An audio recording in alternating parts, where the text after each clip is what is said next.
ओम शांति। आप सबका Shrimad Bhagavad Gita study group में स्वागत है। मेरा आवाज आ रहा है?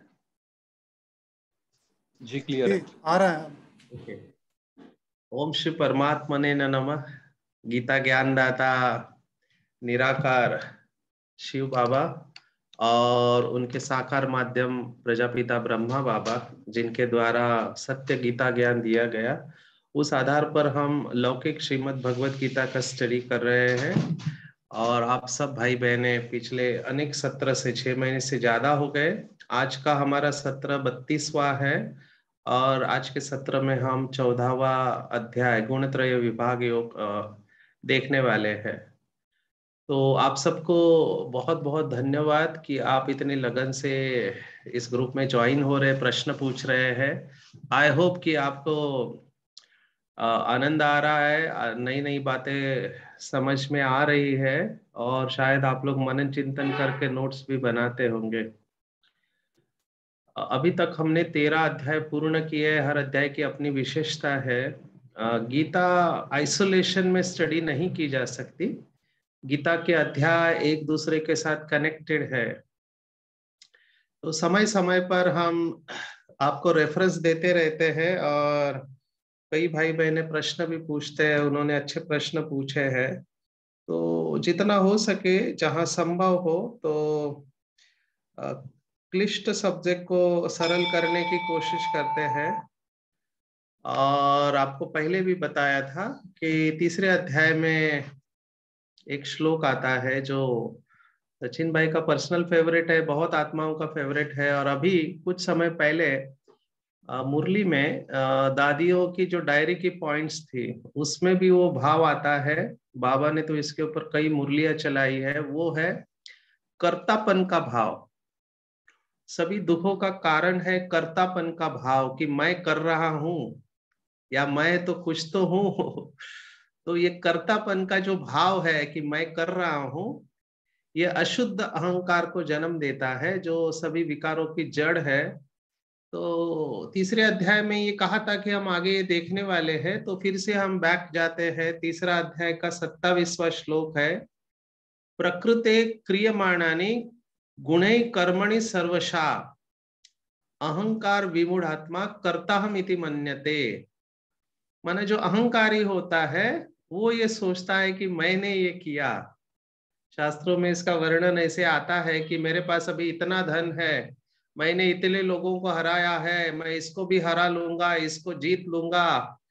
तो ये मैंपन जो है, ये कर्तापन का जो भाव है, यही दुखों का कारण है।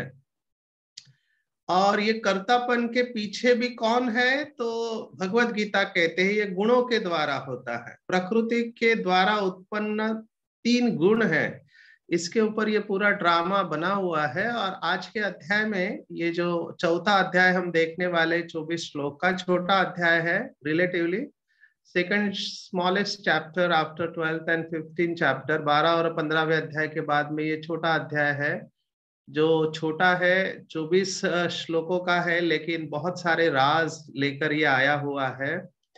और अगर इसको यथार्थ रूप में समझ लिया तो पुरुषार्थ बहुत सरल हो जाएगा। बाबा ने भी बताया हुआ है कि ड्रामा पूरा इन 3 गुणों के ऊपर है। और लास्ट में इन गुणों से परे कैसे जाना है, शास्त्रों में ऐसे लिखा है, परमात्मा गुणातीत है, या उसको शब्द आया है निर्गुण निराकार शब्द आया हुआ है। तो ये शब्द अगर यथार्थ रूप में हम नहीं समझे तो कंफ्यूजन या मूंझने की अवस्था आ सकती है। तो इसको हम समझने की कोशिश करेंगे। तो आपके लिए स्क्रीन शेयर कर रहे हैं हम 14वें अध्याय का, और लेट्स सी कि इसमें फ्लो क्या आता है। अगर आपको स्क्रीन दिखाई देता है तो आप बताएंगे कि स्क्रीन इज विजिबल करके। हाँ जी। अच्छा, वेरी गुड।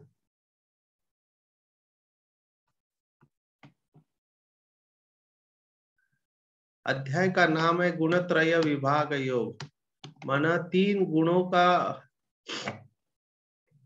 विभाग है और उसका योग है। इसमें पूरा फ्लो इस तरह से है, ज्यादा विस्तार में नहीं रखा है, लेकिन इसका फ्लो इस तरह से है। कि ज्ञान की महिमा फिर से आई है, प्रकृति पुरुष से जगत की उत्पत्ति कैसे होती है, और 3 गुणों का विषय। ये तीनों, ये जो 5 से 18 श्लोक है, इसको आप बाय हार्ट कर सकते हैं जो इंटरेस्टेड स्टूडेंट है, या कि हर समय पर ये श्लोक आपको मदद कर सकते हैं। सत्व रज तम के 6 से, एक्चुअली 6 7 8 मुख्य श्लोक है और फिर उनका इफेक्ट क्या है वो बताया हुआ है। तो 5 से 18 में ये आते हैं, और फिर गुणातीत पुरुष के लक्षण जो गुणों से परे जाता है, ऐसे उनका मानना है। लेकिन बाबा कहता है ये पॉसिबल नहीं है। तो हम ये देखेंगे कि भगवत प्राप्ति का उपाय और गुणातीत पुरुष के लक्षण। तो सत्व रज तम, इन गुणों के अंदर जाने के पहले मैं आप लोगों से प्रश्न पूछना चाहूंगा कि क्या ये जो 3 गुण बताए हुए हैं, क्या ये तीनों गुण सत्व रज और तम आवश्यक है? क्या इसके बगैर भी चला जा सकता है? क्या कहेंगे?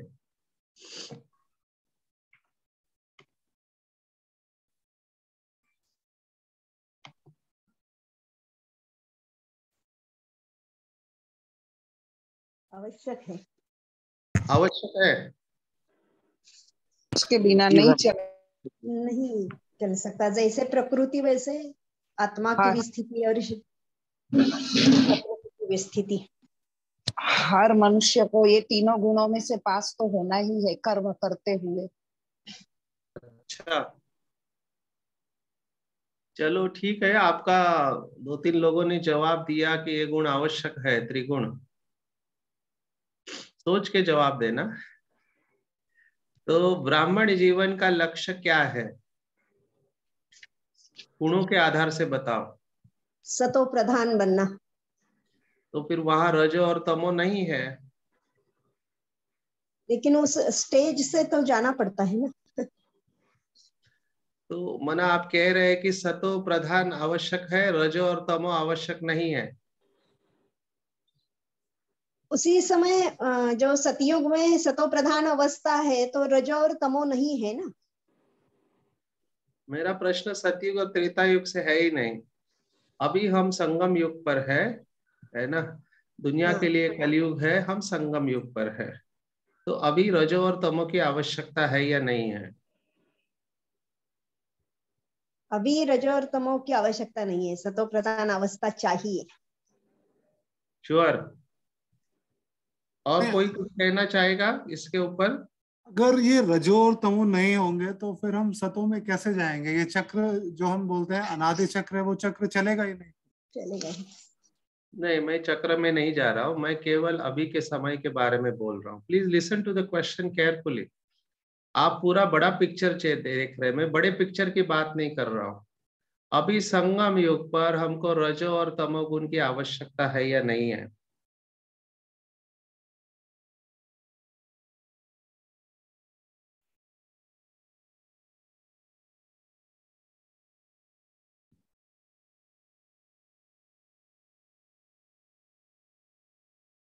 आवश्यकता है।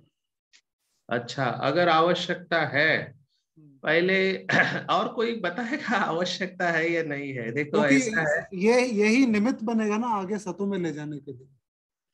अच्छा, तो रजो और तमो निमित्त बनता है सतों में लेके जाने के लिए। ठीक है, और कोई किसी का जवाब है? हम तमो में आ गए हैं, तमो से फिर धीरे धीरे परिवर्तन अगर नहीं होता तो सतो प्रधान भी नहीं बनते। तमो प्रधान अभी इस संगम पर तमो प्रधान से सतो प्रधान, ये परिवर्तन का ये इसलिए ये शायद आवश्यक है। ये ज्ञान होना आवश्यक है उसके बारे में, और परिवर्तन होना भी आवश्यक है। अब ये जो पंडित होते हैं ना, शब्दों के साथ खेलते हैं। हम शब्दों के साथ खेल नहीं रहे हैं, लेकिन हम समझने की कोशिश कर रहे हैं, आपको उस अवस्था तक लेके जाने की कोशिश कर रहे हैं। पहले तो आपने कहा तीनों गुण आवश्यक है, फिर कहा कि रजो और तमो सतयुग त्रेता में नहीं है, जो प्रश्न नहीं था। प्रश्न ये था कि इस समय रजो और तमो आवश्यक है क्या नहीं। तो एक भाई ने कहा कि आवश्यक है। या उसके बगैर हम सतो तक नहीं जा सकते, तो ये आवश्यक है। यहाँ तक आपकी क्लैरिटी है, चिंतन चला है इसके ऊपर कुछ?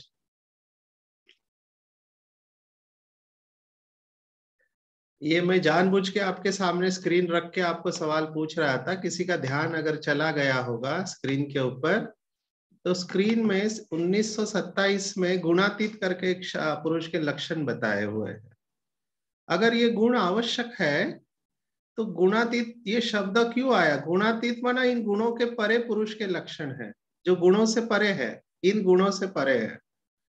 तो उसका यथार्थ अर्थ क्या है और कैसे हम गुणातीत, एक्चुअली दो शब्द है, कल का अध्याय पुरुषोत्तम इसके साथ जुड़ा हुआ है। पुरुषोत्तम परमात्मा को कहते हैं, बाबा ने पुरुषोत्तम श्री लक्ष्मी और श्री नारायण को कहा हुआ है। तो गुणातीत परमात्मा और पुरुषोत्तम परमात्मा, ये तीन गुणों का नाम परे जाते हैं, ऐसे शास्त्र कहते हैं।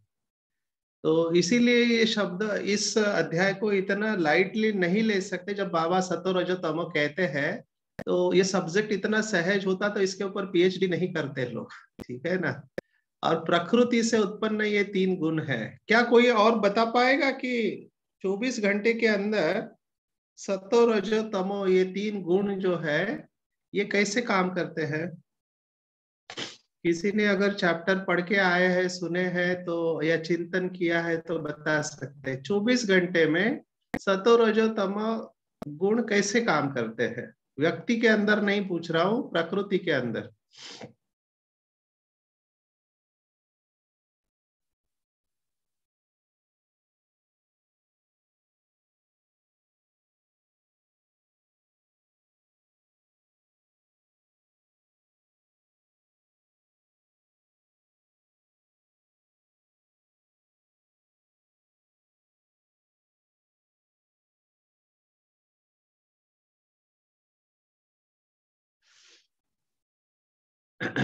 The famous silence। देखो आप सब लोग कोशिश कर रहे हैं, ठीक है। किसी ने जवाब डाला है, अनीता गौतम जी ने बहुत अच्छा जवाब लिखा है, सुबह दोपहर शाम। सुबह सतो, दोपहर शाम, रात को तमो। वेरी गुड, सही जवाब है। अच्छा, किसका अनम्यूट? सॉरी, मैं कोशिश करता हूँ आपको अनम्यूट करने की, वैसे हमने तो किया नहीं है। अगर अमरावती वाले सुन रहे हैं तो अनम्यूट करेंगे सभी को, क्योंकि लोग पार्टिसिपेट करना चाहते हैं। जी भाई जी। ओके, तो ये सोचना जरूरी है कि सतो रजो तमो दिन भर में कैसे काम करते, प्रकृति में अलग तरीके से काम करते हैं, व्यक्ति में अलग तरीके से काम करते हैं। तो इसका इंटरैक्शन प्रकृति और पुरुष, जिसके बारे में कल हमने देखा, क्षेत्र और क्षेत्रज्ञ, तो ये बहुत क्लिष्ट सब्जेक्ट है अगर देखा जाए तो, और देखा जाए तो बहुत सुंदर है। इसका एप्लीकेशन सब्जेक्ट को समझ के हम आगे बढ़ते ताकि हम आज का चैप्टर पूरा कर सके। So let's start. पहला श्लोक हम शुरुआत करते हैं। परम भूयम प्रवक्ष्यामि ज्ञानानाम ज्ञानम उत्तमम। माना ज्ञानों में सबसे उत्तम ज्ञान, परम ज्ञान में फिर से कहूंगा। वैसे पहले भी हमने देखा गुह्यतम, गुह्यतम ये शब्द 9वें अध्याय में आया था। गुह्य से गुह्य ज्ञान मैं आपको बता रहा हूं। परमात्मा फिर से कह रहा कि मैं आपको आज ऐसे ज्ञान बताऊंगा जिसको जानकर मुनि जो आत्माएं हैं वो संसार से मुक्त होकर परम सिद्धि को प्राप्त हो गए। तो ये ज्ञान इतना इंपॉर्टेंट है कि अगर इसको आपने यथार्थ रूप में समझ लिया तो आपको परम सिद्धि प्राप्त हो सकती है। कैसे, वो हम देखेंगे।